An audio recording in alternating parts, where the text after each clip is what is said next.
speech is not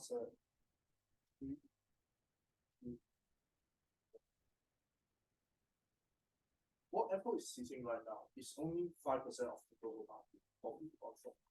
What they are doing right now is that they build a strong ecosystem to squeeze the value as much as possible from the 5%.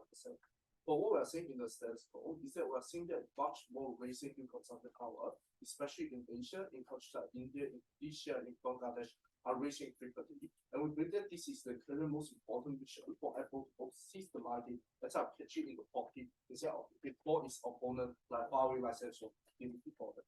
So what I'm going to explain to you two things, right? Two things mainly I'm going to explain to you. A, how this kind of right to repair actually better help Apple face the current ongoing crisis of both like right to repair movement as well as environmental stuff. B, how this allows Apple to better seize the new market, explain that why this kind of repair is actually a tipping point at the end of the day, and what are those consumer image there as a freaking business master student in NUS. So now first, our model, right? How exactly that we're going to do this? We believe that this is means but not including full A, allowing consumers to self-repair in like to different store buildings up, repair store, for instance, what they are doing right now in Canada, etc. Also BI, making this repair like its function itself much more easy to repairable, meaning that the lower the cost of reparation, making it very much easy to operate here, including providing official assistance, etc. at the end of the day. So, offering preparation A, what are the current crises that we are exactly talking about? Noting that right to repair is literally ongoing huge global movement that's starting all over the world. In terms of like, for instance, countries like here, in terms of countries like, for instance, like US, right?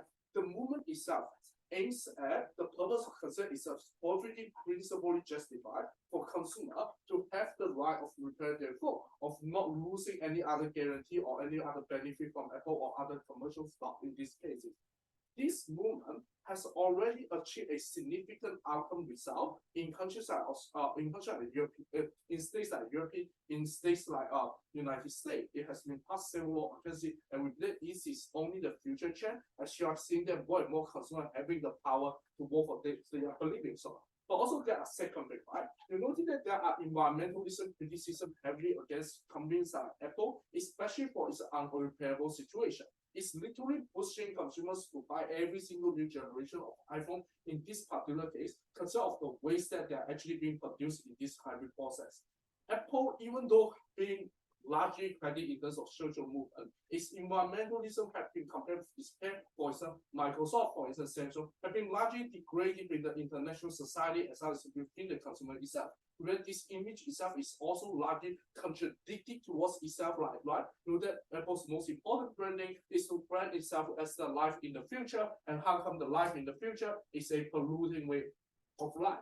So how this kind of case is, i.e., allowing doing this ahead can make Apple better face this kind of crisis in terms of doing so, right? Hey, I already told you that the right to repair is a movement, is a largely accepted movement in the whole base of consumer basis, and it's extremely likely to pass in the next few years. The way of Apple moving ahead here have totally different image costs, with like Apple was forced to accept this law and have to change here, right? I.e., me as an Apple company moving ahead to brand myself as that, you know what? Now we are environmental friendly. Now we are consumer centric because we listen to your opinion, and we believe that this should be the new way of living in life. Meaning that you are going to rebrand yourself towards a more efficient, more future idea brand at the end of the day. This means that A, you have the capability of launching new generation of iPhone, which is way much more repairable. B, this is generally speaking considered as a very positive image for the consumer at the end. The consumer believe that you are truly buying the idea for them instead of like truly concerning for them, instead of just facing the reject. I think the competitive here, right? Opposition can say that, you know what, we are not going to do this now. But what I'm going to tell is that it's very likely that after a few years, you have to still to do this. The problem of you doing that particularly is that you are going to consider as a negative response towards the legal system against you in this particular situation. It looks like that you are forced to catch every single penny that you can get in this pocket, and until the law heavily against you. So you are going to face several backlash. A, you are probably going to face a heavy fine from different state, different market in this particular situation. B, you're going to suffer from an extremely negative PR image in this particular situation because at that particular point is already out of your control and you are considered as a weak company that failed to fulfill its own mission. Second, also most importantly, why the racing new market is extremely big and extremely important in these cases, right? Hey, notice that what I tell you here is that, look, a lot of people ignore how new market or how emerging market is steering that fast, right? Notice that Bangladesh in 2040 is going to be the next developed country. Notice that Indonesia in like 2030 is going to become the world's top 10 economy system in the world. This country is not only like have huge economic potential, but it also probably means that they have a huge population to consume in this particular situation as more people have money in their pocket. So what are the situation we are seeing right now? We are seeing that more FDI flowing into this kind of European country. We are seeing that more like business opportunity operating in this country, different organization or company trying to jump in this particular country, offering job, offering employment, offering situation there. What it brings with this kind of large global transaction as well as large global development, i.e. the 10% of annual GDP growth as like 20 years China ago, meaning there is a new generation of rich people or uprising middle class people in that particular country. But how this punches individuals like consuming habits like, and why this is a tipping point, right? A, they do still have a social status confirmed. They need a good enough brand for them to highlight their identity at the end. But look at these are also a bunch of Asians, but individuals who actually care a lot about cost efficiency here, from i.e. they just got rich, i.e. they can go through the process of suffering in their childhood, i.e. they have been into, or maybe they're the second generation of it, their parents have been told them to save money at the end. I think a perfect example you can see is that how India, right, middle class in India still buy packaged shampoo instead of in bottle. The reason why they buy packaged shampoo is because they believe that this can save them shampoo when they're using it at the end. This is the consuming habit of them, and they all not only when they're consuming, they're also not just consuming, okay, how fancy this brand is going to bring to me, because you can have also other fancy options like Samsung and Huawei, and they're doing quite good in repair, right? It's only on our side that you are saying that, you know what, Apple now consider now can be a long-term choices of you, especially tackle what exactly this bunch of consumers want. But why this kind of enlarging market can still gain Apple unique competence? A, Apple itself have a unique competency as brand, as situation. I think what we are doing is we make up for the shortage of Apple of not being repairable in this particular situation. And why this is particularly that important? A, I already explained to you how large this market is and how big financial return is going to bring to you in this particular situation. So the point here is, as long as that your Apple as a majority of dominating brand in that particular countries like upper class in this situation, it means that it's also going to be a heavier branding effect to other individuals who are going to be rich in the future when they have more money to occupy. Second, you occupying this market in the head, which means that you're forcing these people to adapt to our system, which makes it harder to equip in the future. This also means that you block your opponent from a lot of, for instance, financial cash incoming, a lot of research data that they are capable of getting from this kind of European country. Based on all this, extremely proud to propose.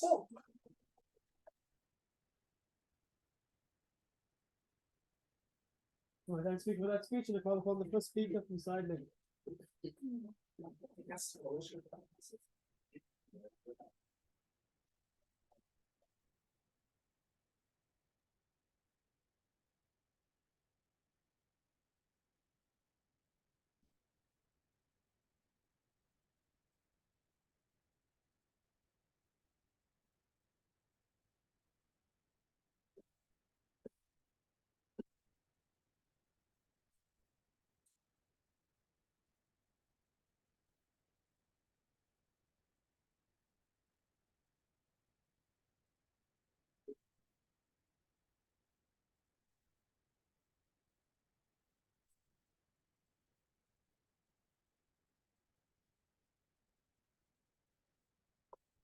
Through 5 things to speak. Firstly, a few points of setup, then explain why this causes Apple to lose huge amounts of money, then explain why people are ultimately still stay with Apple nonetheless, and then explaining why this is compromised the design of Apple products, and then finally going through some responses to the opposition team. First one, you can turn to setup. like firstly establish what non-repairability looks like, then the opposition didn't define it to a great extent. And this looks like a couple of things. It looks like using particularly unique parts. This looks like using like the Apple silicone chip. It looks like using particular kinds of screws. Secondly, it looks like often using glue as opposed to screws for the reason that it's particularly hard to take apart a device and put it back together when it uses glue rather than something that is completely reversible like a screw. Thirdly, often it looks like putting serial numbers on individual products. This looks like the fact that if you get two of the main chips within Apple products and you switch them between two iPhones, both iPhones no longer work because they have different serial numbers, and this allows Apple to have a monopoly over producing those items. Often then, these are also just simply done for aesthetics. As I said, things like glue, it allows you to have screwless devices that look particularly clean from the outside. So then, secondly, what does Apple care about as an actor? Two things. Firstly, we think they largely care quite a lot about money. Who would have guessed they're a profit-seeking entity. But secondly, they care about being particularly unique and having control over their products. This is also the fact, like, from the beginning, Apple has cared about this quite deeply. Steve Jobs himself was a design freak. He cared about how it looked. When the Apple Store was introduced, it was a new thing, and they did it because they wanted control over every aspect of their device's production. This includes repairability, and when the items get repaired, get put away. So for all these ways, so that is set up. So now, secondly, on how this causes Apple lose huge amounts of money, it is largely to do with the fact they lose money on repairs. This is in 4 ways.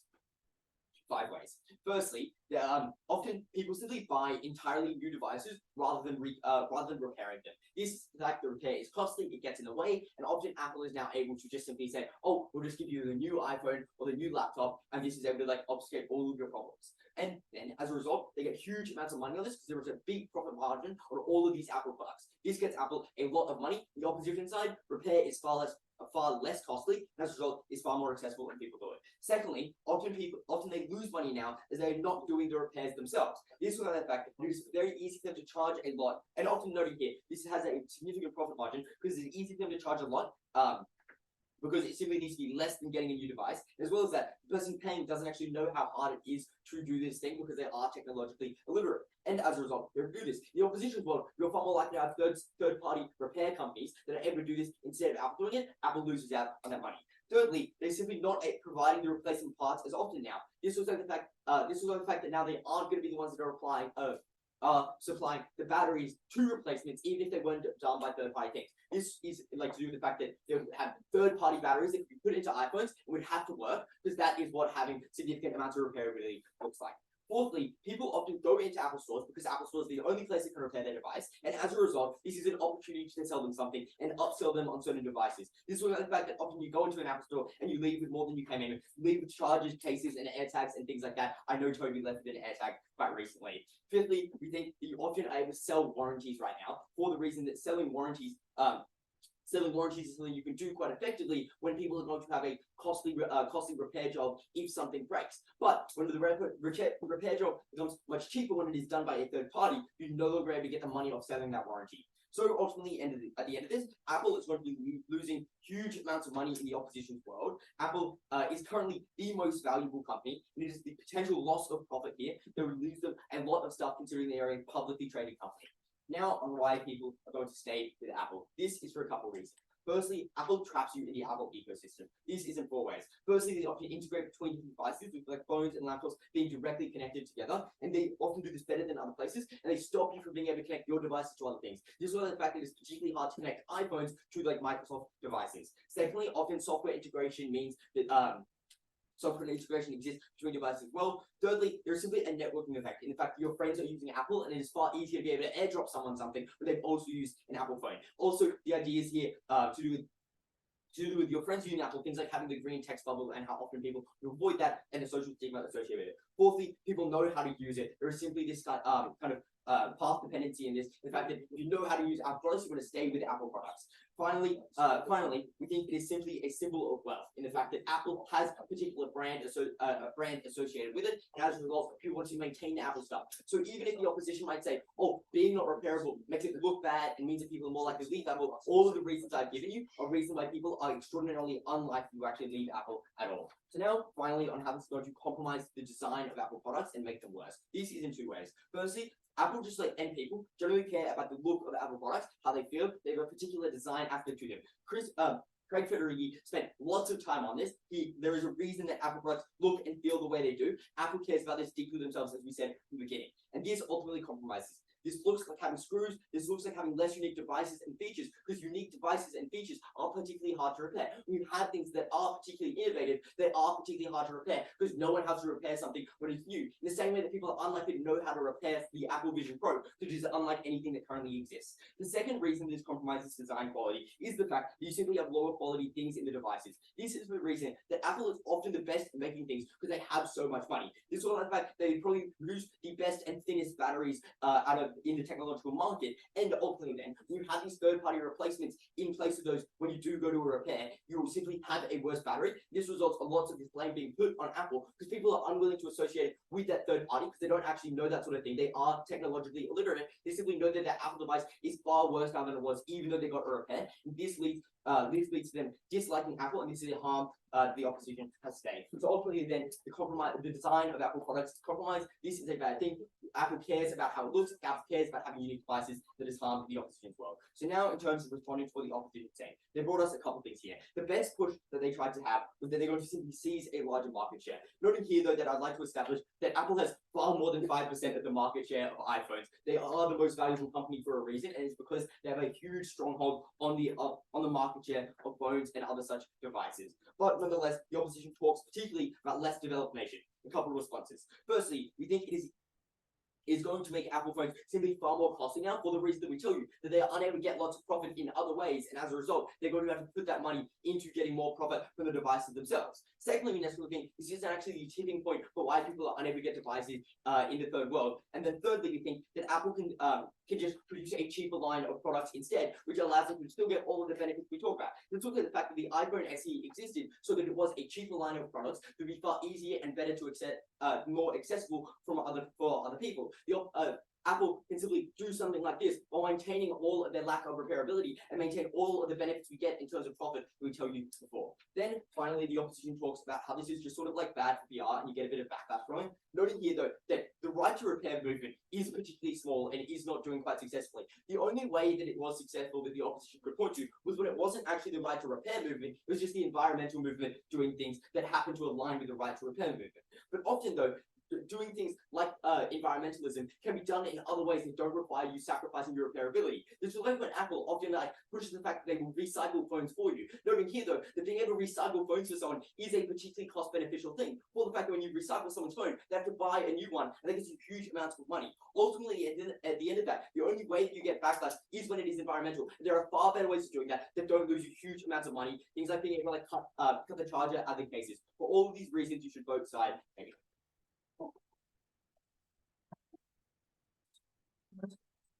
I thank speaker for that speech, and I call upon the second speaker from side Affirmative.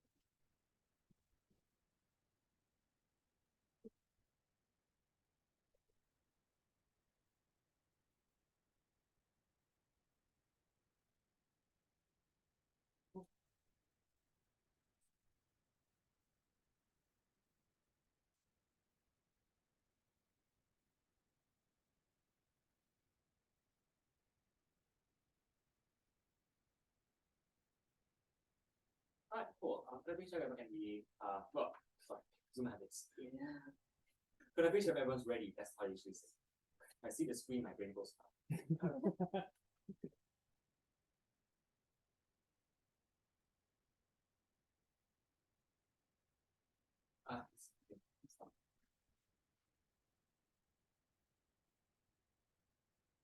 The reality is that the vast majority of the market exists in the future. The problem is that with a no right to repair, with growing consumer awareness about their own rights, and growing accessibility of this information through social media, through the news, through general just discourse about how whether or not we should be screwed over by corporations or not, through greater dissatisfaction in fact that the recent Twitter purchase, for instance, makes us and like the societies and big tech more and more at odds. The reality is that Apple cannot afford to fall behind. 3 questions in this speech. Firstly, who best addresses the right to repair crisis for Apple and the reality of what legislation would mean to Apple? Secondly, what does this stop at? Like, does this actually cost Apple that much money in terms of repairs? And lastly, who again guarantees Apple's emerging market?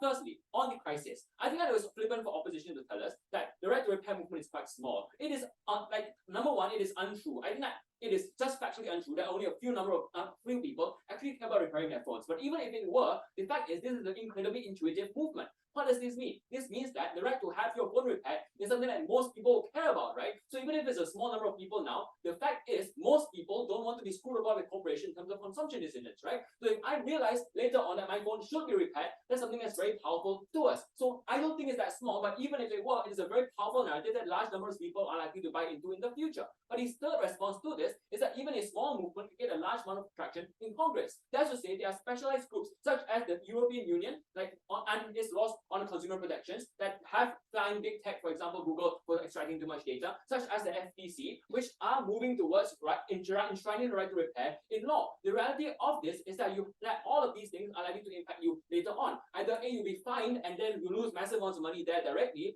or you have to be fined and then change your policy. The impact of this analysis is just that all of the harm that they propose will happen eventually anyway, right? It'll happen after you lose the market share that you could have gotten otherwise. It'll happen after you fail to integrate people into the Apple ecosystem. It'll happen after you capitulate as a company and you face a PR disaster because the United States government and the EU government are threatening you with more and more fines. All of this ultimately mean that you as a corporation cannot afford to have this disaster happen to you, have this legislation come down on you. All of this is necessarily harmful to you as an organization. Therefore, it is the right to repair that we have to enshrine now in order to get ahead of the curve. The way for this issue is simple. It mitigates the vast majority of the harms because it implies that we will have to face them soon anyway. The difference then is whether we have control over the way by which we face these harms or not. I think this is singularly a debate-winning issue for our side. But let's say you don't buy that, right? Let's say you really think that people don't care about the consumer protections and governments don't really care about that either. Fair enough.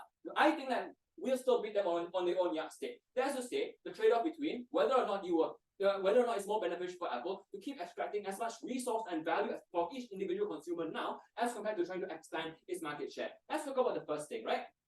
Will this right to repair necessarily undermine Apple's ability to extract resource from each individual consumer? They tell us that individuals want to repair their phones, and by not allowing them to repair them, they will swap out. I think that there are a couple of problems to this. The first thing to note here is that on outside of the house, even if Apple offers a repair, there's a new phone, and this individual really is the sort of person who is pretty much thrifty enough to buy multiple new phones, and presumably they buy them anyway instead of getting them repaired. That's something that's legitimate as well. The individuals we're talking about are those who are sort of in the middle ground, right? Those who would opt to repair their phone instead of buying a new one. All of these are individuals who are more price sensitive, right? Otherwise, they would buy new phones on either side of the house. These are the individuals who feel frustrated with the fact that my screen seems to have cracked, right? Why does Apple want me to buy a completely new phone?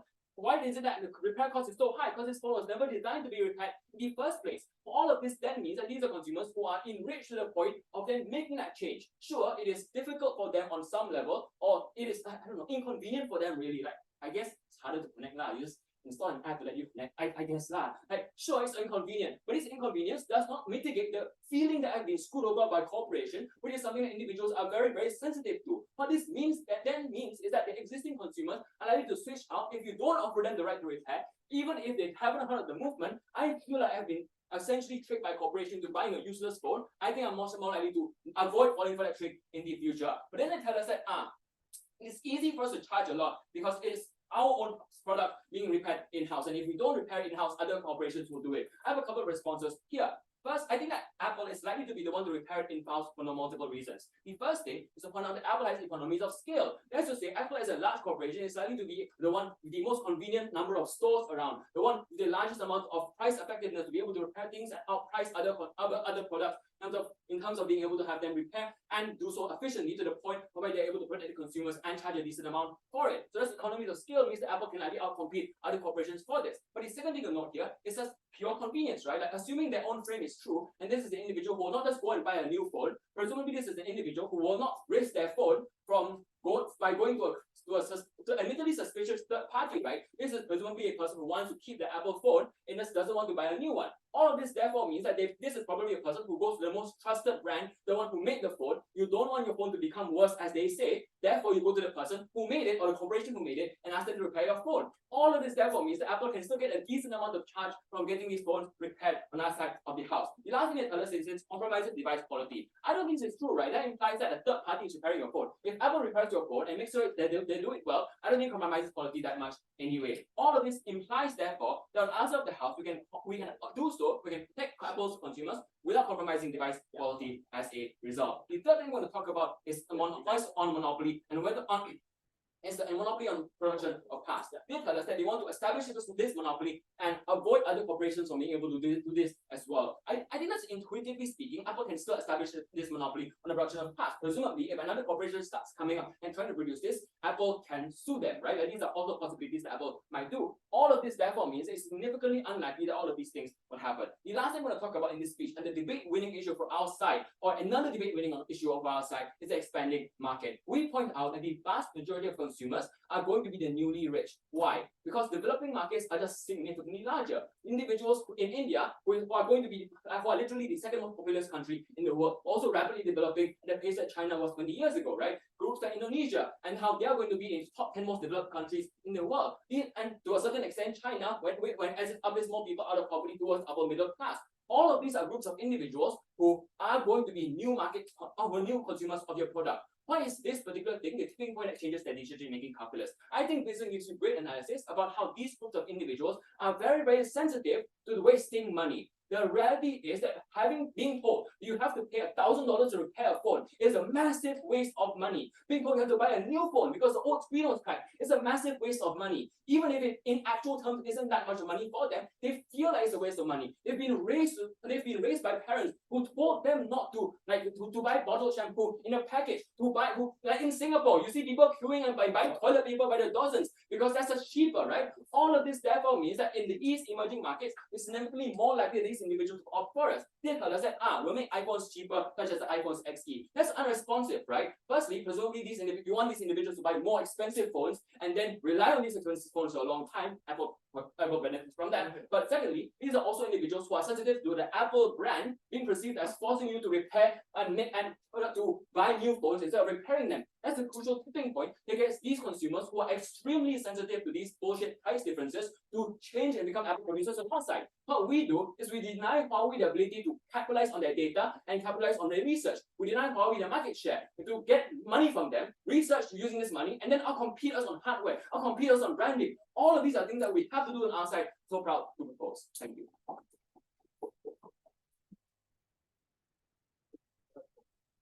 I then speak for that speech, and I call upon the second speaker from side negative.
First thing I want to explain is why right of repair almost never factors into the consumer's mind, especially the potential consumers for Apple. Three main reasons for this. Firstly, people when they purchase devices generally do not think about them breaking or do not expect them to break in the near future. People are buying a new device and expect it to continue working for a long time, and people often have very short-term decision-making calculus when they do so, unlikely to be foremost in their mind the potential of getting the device repaired. Instead, people are more likely to weigh up things like the aesthetics, the cost of the device at the time you purchase it, etc. But secondly, Apple offer very attractive warranties to people, which just explain why actually the right of repair, like the cost associated with repairing these phones at Apple is at the time of purchase not as high as people think. Because people say, oh, Apple will repair my phone for the next 3 years if I just pay $100 warranty now. That is quite a reasonable thing to do when you are literally purchasing a device for more than $1,000. That is very attractive to people. But thirdly, it does just require a pretty high level of technological literacy to figure out how this works, and to understand right of repair, to understand the difference between what type of screws are in the phone, or what type of batteries are in the phone, or what type of serial numbers the processor is encoded to. That is not something that the majority of consumers would have. That explains that there's quite a small group of consumers for whom the right of repair is tipping point. But moreover, that group of people for whom right of repair may be a tipping point is never Apple's market. That's for two reasons. Firstly, because those are the type of people who probably care the most about flexibility and the most about autonomy over their devices and how they can interact with their devices. Those are not Apple consumers, because Apple prevents you from doing that in a number of other ways. For example, restricting the way you can jailbreak your phone, restricting the type of software you can download onto your phone, limiting customization for consumers. Those types of consumers who care about customization in the same way they care about right repair wouldn't purchase Apple. But secondly, if you care about the cost of your phone, you're probably not going to buy a fucking Apple phone in the first place. You're going to buy the $300 Samsung phone that you can go to the store and buy. That is very obvious. People who are particularly cost sensitive are unlikely to be Apple consumers in the first place, unlikely to ever become Apple consumers. What that explains is already there's a very small group of people for whom right repair is important in the decision-making process. But moreover, their sort of second claim on profitability is that, well, the number of consumers is more important than the dollars per consumers. This is untrue. Airlines make just as much money from business class as they do from economy, and the reason for that is because even having a small group of consumers who can spend a lot of money is extremely profitable. Why is this? Firstly, our mechanism of profit generation is uniquely large in the scope of its impact because they are specifically low-cost methods of selling things. For example, selling a warranty costs you nothing. Doing a repair is very cheap. You need to only pay for labor. Selling the cost of producing one part is obviously a much lower cost than producing an entire iPhone, which explains that each individual sale that is made under our side that they lose out under their side has a much greater difference between the price that you sell it at and the price that Apple actually has to pay. Their main response here is to try and symmetricize this by saying people still go to Apple anyway. If this is the case, they've totally run away from the debate because the people who are still happy to go to Apple anyway would also not care about right of repair in the first place. But obviously that is not our mechanism because we specifically explained that Apple is able to charge reasonably highly for these services, which they cannot do when they're competing with other consumers. And the problem that we explained is very difficult for consumers to know this because the average person buying a phone has a very poor understanding of how much one individual phone part costs. That is something that is very obscure. They are unsure about what, when your phone breaks, it's very difficult to determine why it is broken and therefore how extensive your repair is. That is, for example, why people get scammed when they go to car mechanics all the time because maybe you just need to change your muffler and it's a very small repair, but they charge you a lot because they say that actually it's a really major problem that is done with your car. Same analogy applies here. It is very unclear why people are so technologically literate and able to call out Apple in this. But secondly, in our world, one consumer in our world can just generate 3 or 4 times as much profit as a consumer in their world. And the reason for that is that you are just likely to buy an entirely new device. They try and symmetricize this by saying, oh, well, you do that in your world too. The type of people who would always opt for a new device purchase are the type of people who would do so regardless. But specifically, the mechanism was that you go to an Apple store to get your phone repaired. The person employed by Apple is the one offering you the prospect, which allows them to sell the prospect to you in new and persuasive ways that they otherwise wouldn't do under their side, because they can say, okay, your phone is broken. It is going to cost X amount of dollars to repair.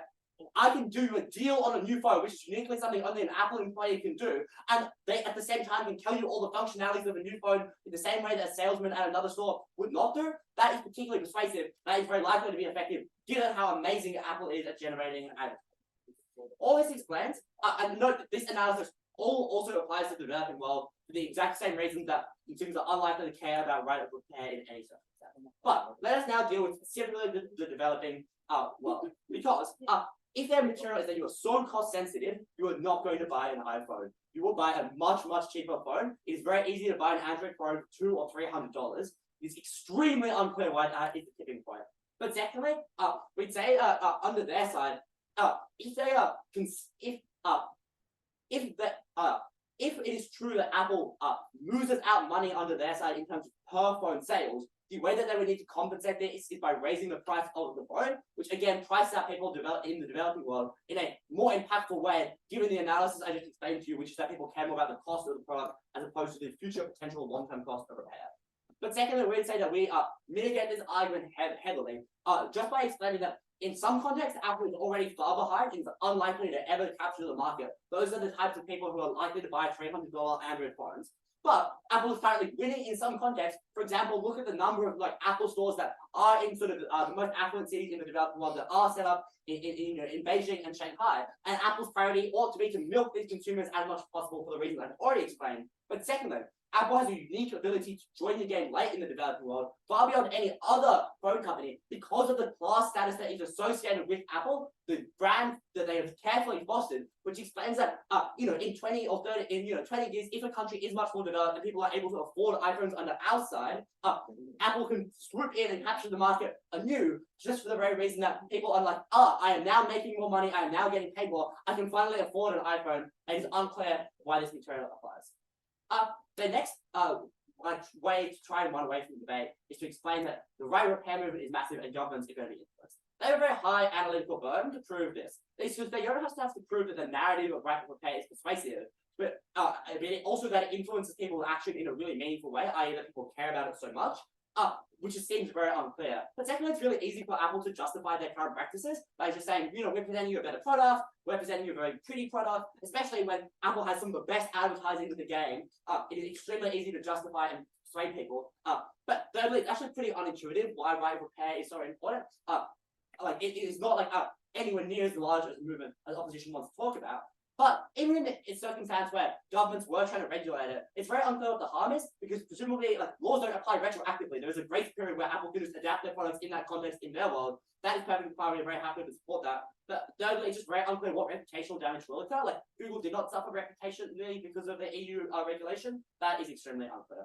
Likewise, their argument about the environment does not work. They have to prove three separate burdens. That first of all, non-repairability is environmentally damaging. Very unclear. Apple makes stuff pretty ecologically friendly. Secondly, the people would understand this. Again, Apple does a lot of things like recycling and uses solar power and are able to hide this. But thirdly, it's just very unclear that the average phone consumer cares so much about the environment or is thinking about when they purchase the phone.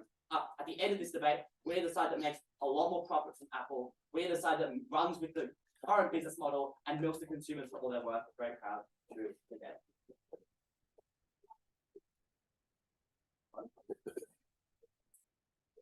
Awesome, I thank you for that speech, and I call upon the third speaker from side for Frang.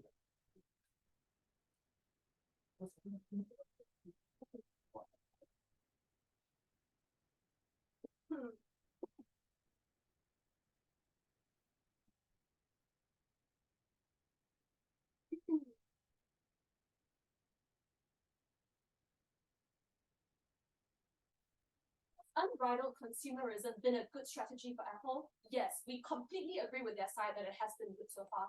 But will it always be good is the question we forwarded in this debate, and the question that which the other side didn't want to engage in. We give you structural reasons as to why the changing consumer market is unlikely that Apple can continue doing their present practices. This is for three specific reasons. The first is the growth of this right to repair movement, which has been gaining traction and it has forwarded legal regulations in certain countries. I'll be explaining more on this later. The second is the drive towards sustainability, not just amongst the frugal consumers that we talked about, like in the developing world with Apple's new target market, but also amongst the more affluent consumers in, say, America, that they also want to talk about. Sustainability is something that's growing. Maybe it's not just the right to repair movement, it's also the environmental movement. But this is another reason why the trends are changing. The third trend, which the other side has completely ignored and absolutely shoots them in the foot, is the fact that there's a rise of competitors in the phone market. Like the rise of Asian technology, things phones like Samsung, Huawei, and Oppo are largely capturing the market base. That's why Apple's market share has fell in previous years, because they're unable to keep up with these new competitors. I want you to keep these three things in mind as I explain the two trade-offs I'm going to make and why they help us win this debate. The first trade-off, we told you from second, it is more important to expand the consumer base than it is to maintain the current consumer base. And this is because of the specific characterization I just give you, which the other side has conveniently neglected to ignore. We can't have a debate about market choices in the phone industry without considering the rise of competitors. This is something that has increased in recent years. A lot more people, for instance, are buying Samsung because they're marketing themselves. And the way other phone competitors, I want to know, are specifically distinguishing themselves from Apple, because they cannot compete in terms of Apple branding, is to distinguish themselves as being more sustainable, because it's something that people care about more in a world where the environmental movement is gaining a lot more traction. What I want to note is that other competitors are also ones who are likely to have this bad against Apple and have this bad publicity. They're doing this in order to capture greater market share. A second thing we told you that their side never responded to is that people often see these types of corporations as greedy, money-grabbing entities, right? It's unlikely they're going to be constantly duped. Like people are, like there's a lot of discussion online or on the news about how Apple just releases a new phone every once in a while, adds an extra camera, and then markets this as something new, right? These are discussions that already happen in status quo. The second reason is that there's often a lot of environmental criticism on Apple, not just because of their lack of right to repair, but other egregious things that they have done, like for instance, putting chips in your phones that only make sure they last like 3 to 4 years. These are all things that have been in the press, that have been marketed, and I want to note the reason why the reach of the media is so pervasive in this instance is because Apple is a big company. These stories are likely to make the top of the news. They're not just stories that get to be buried and not talked about. These are something that are publicized a lot. This is why Apple is fundamentally losing market share. So on this trade-off of why exactly expanding a consumer base is more important than maintaining a consumer base, two questions therefore. First, can Site Negative actually maintain the consumer base? And on this, they have only insisted, but you have branding, and that, okay, well, people will just see the immediate cost in front of them. Like, they don't think about the long-term cost. This is the material I'm going to deal with, which just came out from their most recent speaker. They say people don't care about this cost because they cannot see it. I want to note that you do things like hear on news, as I've already explained. On the material Ian told you that goes largely unresponded to, that people hear about how like their friends or family have had negative experiences with Apple. The data is that people feel scammed by this. Like, they don't need to experience it themselves. They hear about the stories of their friends and relatives. They read about this on the news. Like I said, Apple's a big company. Things like this often make the top of the news. These are reasons as to why people are unlikely to want to continue to buy into these things.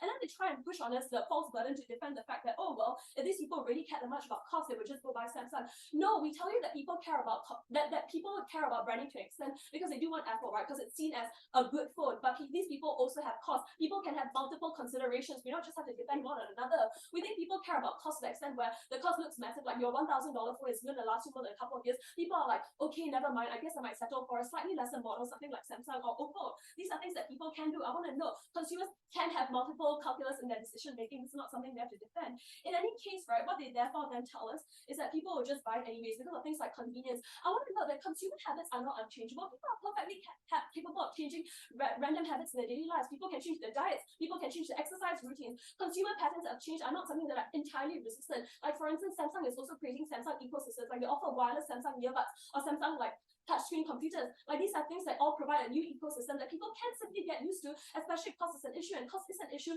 for a growing middle class who cares about cost in a world where the economy is becoming increasingly unstable. This means you cannot buy the material that their side is giving you on how they will absolutely always maintain that consumer base. They do not get the full extent of the benefit that they want you to think that they believe. The second question, therefore, how do we exactly get a bigger base? And this is where they have pushed against us simply by saying, oh, but people just care about branding, or oh, you can just make something cheaper for the third world. I want to note that this is unresponsive to what Ian tells you in any case, and they can't just cheapen their products, right? Because the part of the branding is being an exclusive brand. They can't just sell something for cheaper. It kind of reduces their branding. We don't think this is a viable strategy for them to use in third world. Anyways, they ignore the nuanced characterization we gave you about how people are becoming increasingly frugal, increasingly like more wary of how exactly to spend their money. The days of unbridled and uneducated consumerism are over. People are becoming more financially savvy. Like people understand cost benefits. Like people want their things to last. This is why, for instance, there's a move away from fast fashion in the global community, for instance, because people care about these types of things. Often, Site Negative is debating in a world that is 20 years behind. Do not let them get away with this.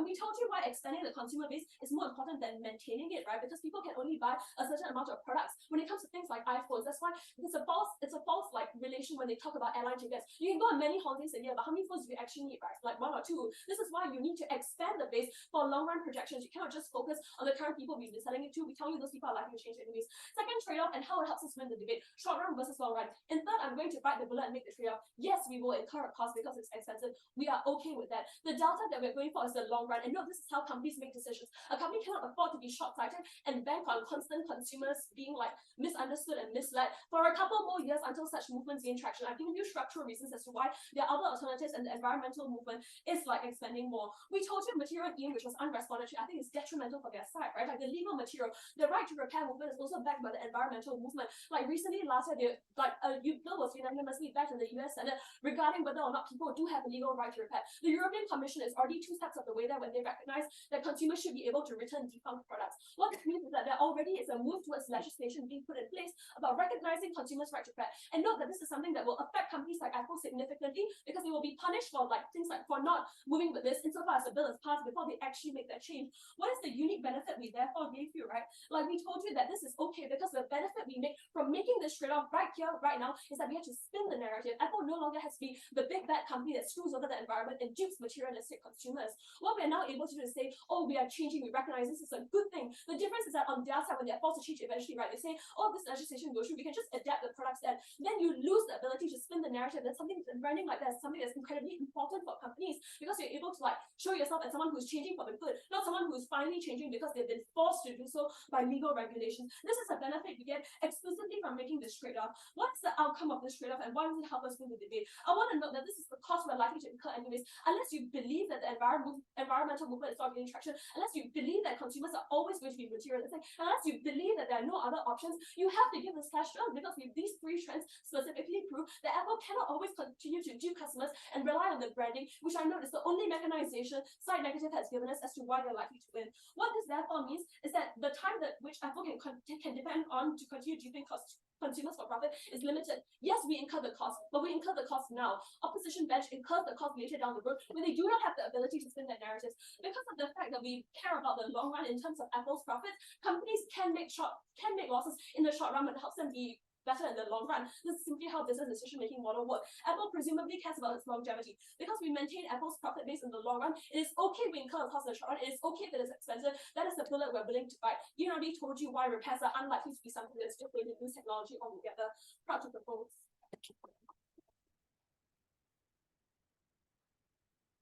Awesome, thanks for that speech, and I call upon the third speaker from side negative.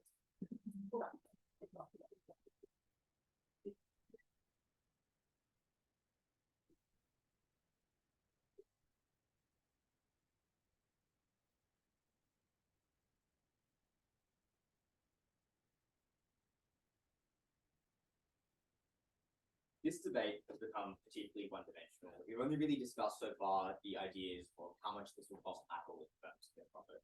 So what I'm going to do is what the opposition failed to do, which is engage the issue of certainty and the dimension of certainty in this debate. What we provide you is something that is clearly a direct way that Apple currently makes money, that is inherently reliant on repairability being difficult to do. And the opposition, therefore, is losing this, and that is quite a certain claim. The opposition has a huge amount of uncertainty for all of their stuff about market share, as whether or not, because it is uncertain that Apple will actually be successful in these markets. It is uncertain as to whether or not this backlash will actually manifest against them in a way that is materially impactful. So then, why does Apple care about certainty in terms of their profit in the short term? This is for 3 reasons. Firstly, they already are the most valuable company in the world. Their current business model is quite successful, and as a result, they care about continuing it. They just care. They've shown themselves to have a revealed preference for certainty of their current existing business model. Secondly, if you are Apple, having particularly long-term business plans is quite nonsensical for the reason that the technological industry is particularly speculative. Apple is unsure that when breakthrough technologies occur, that they will be the ones with the breakthrough. And as a result, collection of large amounts of market share that is cost ineffective now is you are unsure as to whether it will actually capitalize that in the future. And then thirdly, we think that shareholders simply want their profit now. They are particularly short-termists. As a result, when you do things that are long-termists, you lose those shareholders and you lose money as a result. So on this, I'm going to talk firstly about the opposition's push in terms of repairability and the environment. This was a particularly difficult push because they had to have a particularly high analytic burden. So there must be all of Apple's marketing against the right to repair, against environmental stuff. And furthermore, they had to show this was the best solution to it. That doing this to such a significant extent was the best solution, particularly noting here that the environment is the biggest one of these two movements. And there are way better ways to deal with the environment. Things like simply recycling things, the way that you can do lots of environmental marketing without doing repairability. These two things are not mutually exclusive. And as a result, the opposition failed to prove this was the best solution. They cannot win this point as a result. Furthermore, we showed you this was just a particularly small group. These weren't people that use Apple products. And as a result, ultimately, that point was no longer a path to victory the opposition could use. Then on the issue of market share, we can use several reasons as to why Apple's market, this is not the actual tipping point for Apple's market share in these regions. And these people, if they are so price sensitive as the opposition claimed, then they're simply not going to choose phone. The opposition's response here is just to say, oh, but they still want an iPhone. Yeah, obviously everyone wants an iPhone, but sometimes you have to settle for an Android sometimes. Apple is so far beyond this, as we tell you at the second, that you simply are not going to be able to access this. You do not, and this is not this kind of or it might be their best case scenario, something that they dream to have, but it is necessarily not something that they're going to have, even though it's slightly reduced in terms of repairability in the cost. But as well as this, we tell you that in terms of their existing market share, we also think this is simply uncertain for the fact that there are huge amounts of impacts on market share, and it's whether we get it. The fact that people have a lot of lack of understanding about these kind of products is not necessarily clear that this is the direct leading cause to them not having this market share in these regions currently. Then, ultimately, the opposition is unable to win this debate on the issue of market share. So, what do we tell you about the cost to Apple in terms of this? We tell you again, this is the most certain benefit. This is a known source of income, and it will be directly lost because it's reliant on lack of repairability. And we tell you this is a large income you're going to get. It's particularly low cost and has huge amounts of profit associated with it. The opposition's response is say that it's easy to get out of the Apple ecosystem to lead to another ecosystem. This was simply unresponsive to the fact that it isn't about having an ecosystem that you want. It is the fact that once you are in an ecosystem, it is particularly difficult to leave such an ecosystem. As a result, it is unlikely that even though this is a benefit in that, like, it loses Apple users money, necessarily we think it is still something people are going to stay in Apple. So for all these reasons, you must vote side negative.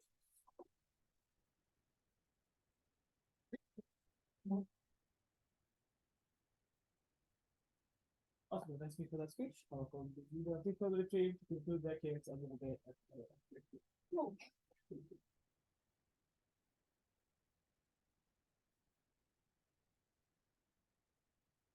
There are two ways you can give us this debate.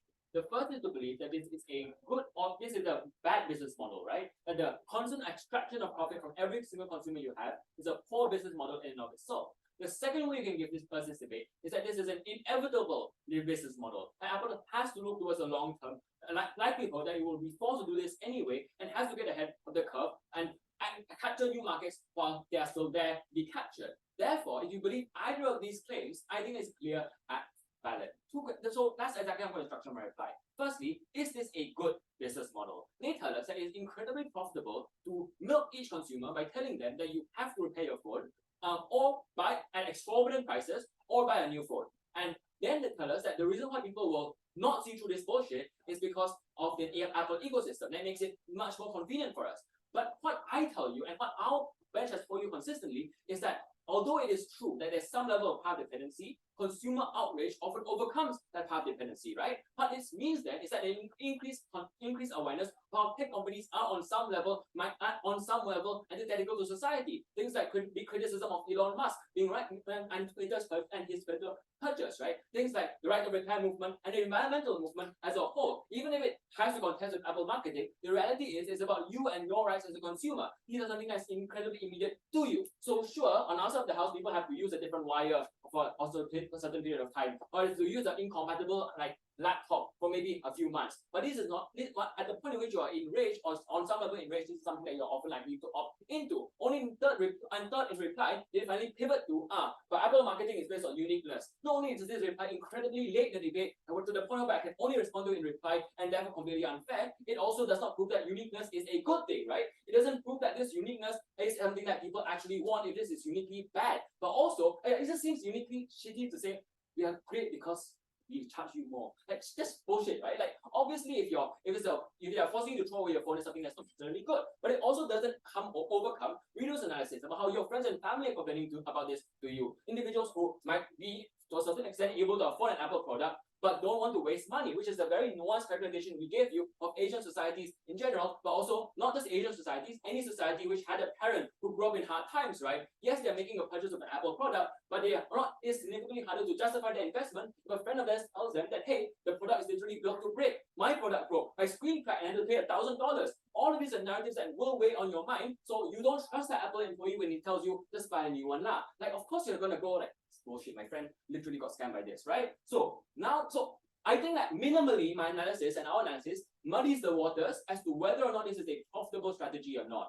But what we give you positively is that this increases the extent to which you can capture new consumers, right? New consumers in an emerging market share. These are individuals who are willing to spend money on large things. People have large houses, buy large cars, even if they're on some level frugal. But the difference is they don't like to buy large things and be scammed by these large things, right? They don't like to throw away their phones, for instance, after owning it for 1 year because the screen is cracked and buy a new one. They don't like these things because of social awareness, because of environmentalism, or because of societal values that they have in both here. All of this therefore means that even if you're selling a premium product, you still have to care on some level on whether or not you're scamming your consumers. That's the difference here. It's not just about the amount of money you spend initially, it's about whether they feel like the money is worth it. In their world, they don't feel that the money is worth it. But the next thing is there's an inevitable business model. I think it's far too late for them to tell us that in the reply speech, you give a new rebuttal to say that they will win the lawsuit. Like on turn and reply to say they'll win the lawsuit. Often they won't, right? Like we pointed out, legislation exists and the ability to win every lawsuit forever is limited, right? What this therefore means then is that regulation is on some level inevitable here or there. What is the PR fallout? The PR fallout here is that in exchange for a short-term ability to milk people, you are then going to have to contest with the fact that governments are coming after you, right? Governments have to justify this. Individuals see you getting fined, all of which looks really bad for you. All of this therefore means that your ability to protect yourself against all of these fines and negative effects is limited. On our side of the house, we invest a short-term cost for a long-term profit. But I think that cost is minimal and a benefit anyway. So proud to afford.